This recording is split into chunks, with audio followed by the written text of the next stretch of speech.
আসসালামু আলাইকুম এভরিওয়ান। আজকের পর্বে 2023 সালে ঢাকা বোর্ডে যে প্রশ্নটি এসেছিল সেটা নিয়ে আমরা আলোচনা করব।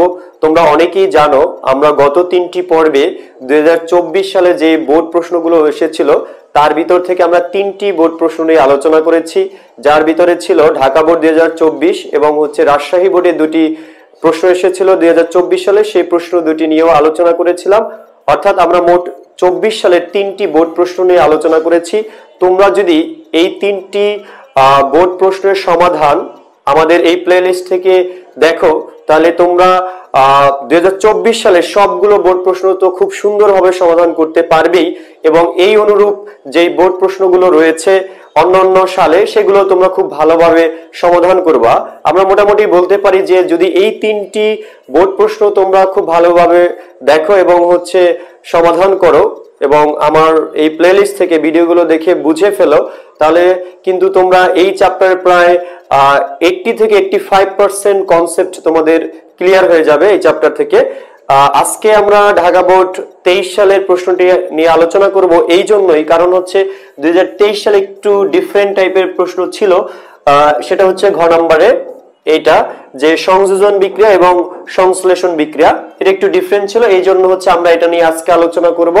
এবং এই প্রশ্নটা খুবই সুন্দর একটি প্রশ্ন এবং ভালো লাগার একটা প্রশ্ন।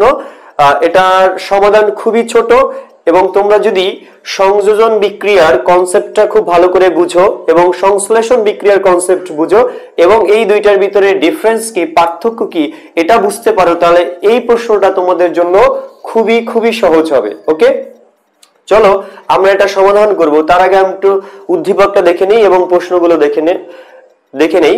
দেখো উদ্দীপকে কি ছিল, দুটি রিঅ্যাকশন ছিল।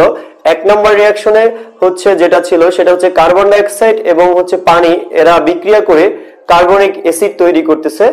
আর নাইট্রোজেন এবং অক্সিজেন, এরা বিক্রিয়া করে নাইট্রিক অক্সাইড তৈরি করেছে। ওকে, এটা ছিল আমাদের উদ্দীপক। প্রশ্ন ছিল যে ঘ নম্বরে 1 নং বিক্রিয়ায় উৎপাদের ক্ষেত্রে কার্বনের জারণ মান নির্ণয় করো। অর্থাৎ 1 নং বিক্রিয়কের প্রোডাক্ট বা উৎপাদ এটা কার্বনিক অ্যাসিড, এর কার্বনের জারণ মান আমাদেরকে বের করতে বলা হয়েছে। ঘ নম্বরে বলা হয়েছে 1 এবং 2 নং বিক্রিয়া দুটির উভয়ের সংযোজন হলেও, অর্থাৎ সংযোজন বিক্রিয়া হলেও কেবল একটি সংশ্লেষণ বিক্রিয়া যুক্তিসহ ব্যাখ্যা করো। ওকে, চলো আমরা একে একে দুইটি প্রশ্নই সমাধান করি। ঘ নাম্বারটা আমরা আগে দেখব। দেখো কার্বনের জারণ মান নির্ণয় করতে বলছে। ওকে, তোমরা অনেকেই হয়তো জানো যে আমাদের কেমিস্ট্রি 360 ডিগ্রি যে প্লেলিস্টটা রয়েছে সেখানে কিন্তু আমরা যে জারণ সংখ্যা কিভাবে বের করা যায় সেটা নিয়ে একটি ভিডিও দিয়েছি এবং সেখানে অনেকগুলো এক্সাম্পল আমরা সমাধান করেছি। ওগুলো যদি তোমরা সমাধান করো তাহলে তোমাদের জারণ মান নির্ণয় করার নিয়ে আর কোনো ধরনের সমস্যা হবে না। এবং সেখানে কিন্তু আমরা এই চ্যাপ্টারের যে জারণ বিজারণ বিক্রিয়াটা খুব সহজ এক্সপ্লেইন করেছি। তোমরা যদি একবার ওই ভিডিওটা দেখো তাহলে জারণ বিজারণ নিয়ে তোমাদের কোনো ধরনের সমস্যা হবে না।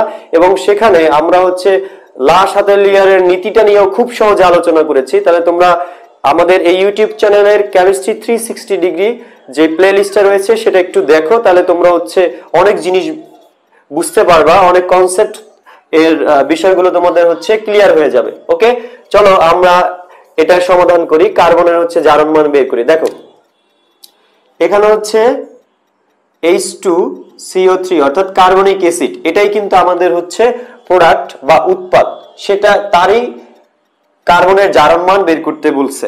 আমরা জানি জারণ মান বের করার ক্ষেত্রে যার জারণ মান বের করতে বলবে তার জারণ মানকে আমরা x ধরে নিই।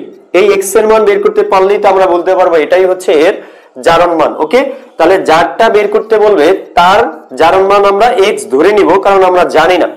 এবং তার সাথে যারা থাকবে তাদের জারণ মান অবশ্যই আমাদের মনে রাখতে হবে বা মুখস্থ থাকতে হবে। তোমাদের বইয়ে একটা ছক আছে, সেখান থেকে মুখস্থ রাখতে পারো বা প্র্যাকটিস করার মাধ্যমে তোমরা এটা মনে রাখতে পারো। ওকে, চলো আমরা দেখি। তাহলে এখান থেকে যখন আমরা জারণ মান বের করব তখন ব্যাপারটা কি হবে। দেখো হাইড্রোজেন আছে কয়টা, 2টা, আর আমরা জানি একটা হাইড্রোজেনের জারণ মান +1, তার মানে 1 × 2 আমরা হাইড্রোজেনেরটা লিখে ফেললাম। এরপর জানো তোমরা আমাদের প্লাস দিতে হয়, এবার আমরা প্লাস দিয়ে নিলাম। এরপর কার্বনের জারণ মান আমরা x ধরে নিয়েছি, কার্বনের x দিব, প্লাস অক্সিজেন আছে 3টা, আমরা 3 দিলাম।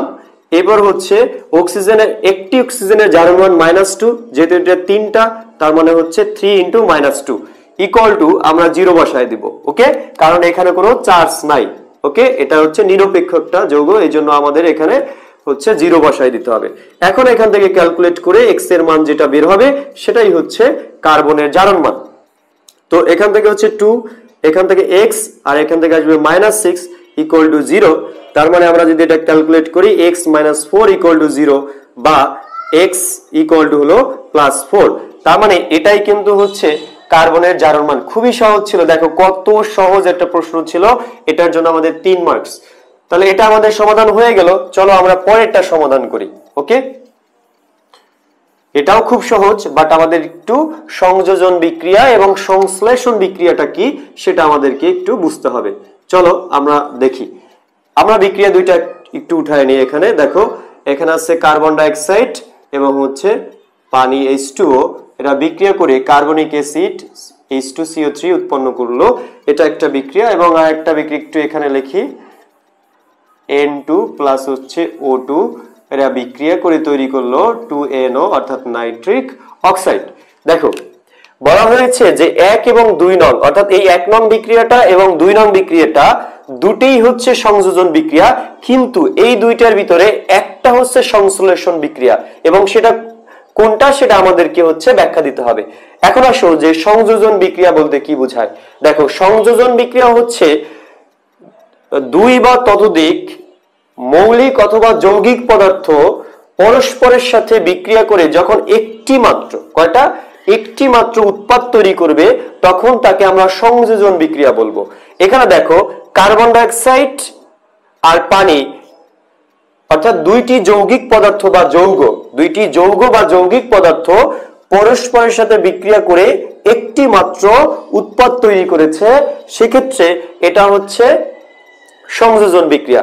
দেখো সংযোজন বিক্রিয়ার ক্ষেত্রে কি আসতে পারবে, যৌগ বা যৌগিক পদার্থ আসতে পারবে, মৌল বা মৌলিক পদার্থ আসতে পারবে। ওকে, তাহলে এটার ক্ষেত্রে দেখো N2 এবং O2, দেখো না N2 এখানে কি আছে, শুধু নাইট্রোজেন আছে আর কিছু নাই। এখানে কি শুধু অক্সিজেন আছে আর কিছু আছে। তার মানে যেহেতু এই নাইট্রোজেন N2 কে ভাঙলে শুধুমাত্র আমরা Nই পাবো, নাইট্রোজেনই পাবো, আর কিছু পাবো না। এই জন্য এটা হলো মৌলিক পদার্থ, অর্থাৎ এখানে শুধু নাইট্রোজেন আছে, এই জন্য নাইট্রোজেন মৌলিক পদার্থ। এখানে অক্সিজেন আছে, শুধু O2 আছে, তার মানে এটা হচ্ছে মৌলিক পদার্থ। তাহলে এখানে দেখো দুইটি মৌলিক পদার্থ পরস্পরের সাথে যুক্ত হয়ে একটি মাত্র উৎপাদ তৈরি করলো, তার মানে এটা সংযোজন বিক্রিয়া। অর্থাৎ সংযোজন বিক্রিয়ার ক্ষেত্রে আমার যৌগিক পদার্থ আসতে পারবে, মৌলিক পদার্থ আসতে পারবে, কোনো সমস্যা নাই। দুই বা ততোধিক যৌগিক পদার্থ অথবা মৌলিক পদার্থ পরস্পরের সাথে যুক্ত হয়ে যদি একটি মাত্র, এখানে কিন্তু প্লাস আকারে আর কিছু থাকতে পারবে না। আমরা জানি অনেক বিক্রিয়ায় প্লাস আকারে এরকম বাই প্রোডাক্ট হিসাবে কিছু থাকে বা পার্শ্ব উৎপাদ হিসাবে কিছু থাকে। ওকে, এখানে কিন্তু শুধুমাত্র একটি উৎপাদ হবে এবং শুধু প্রধান উৎপাদটা থাকবে, বাই প্রোডাক্ট হিসাবে কিছু থাকতে পারবে না। দেখো আমার যে কন্ডিশনটা ছিল এটা কিন্তু যৌগিক পদার্থ, কারণ হচ্ছে দেখো এখানে যৌগ বা যৌগিক পদার্থ, এখানে দেখো কার্বন আছে, অক্সিজেন আছে, দুইটা আছে, তার মানে একটা পদার্থ নাই।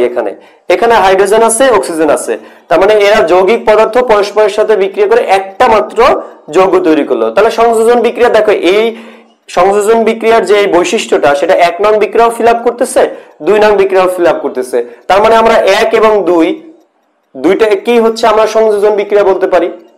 ওকে, বুঝতে পারছো? তাহলে সংযোজন বিক্রিয়ার ক্ষেত্রে যৌগিক পদার্থ কিংবা মৌলিক পদার্থ যে কোনো পদার্থ হতে পারে, এরা যদি পরস্পরের সাথে বিক্রিয়া করে হচ্ছে একটি মাত্র যৌগ তৈরি করে তাহলে সেটা হচ্ছে আমাদের সংযোজন বিক্রিয়া। সেক্ষেত্রে আমরা 1 এবং 2 দুইটাকে আমরা সংযোজন বিক্রিয়া বলতে পারি। এভাবেই তোমরা ব্যাখ্যা দিবা। কিন্তু সংশ্লেষণ বিক্রিয়ার ক্ষেত্রে কি হবে ব্যাপারটা দেখো।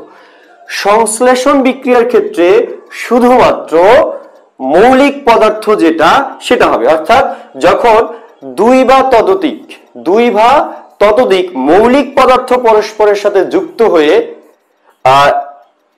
এখানে হচ্ছে একটি উৎপাদ হইতে পারে অথবা এখানে বাই প্রোডাক্ট হিসাবে সামথিং আরো কিছু থাকতে পারে।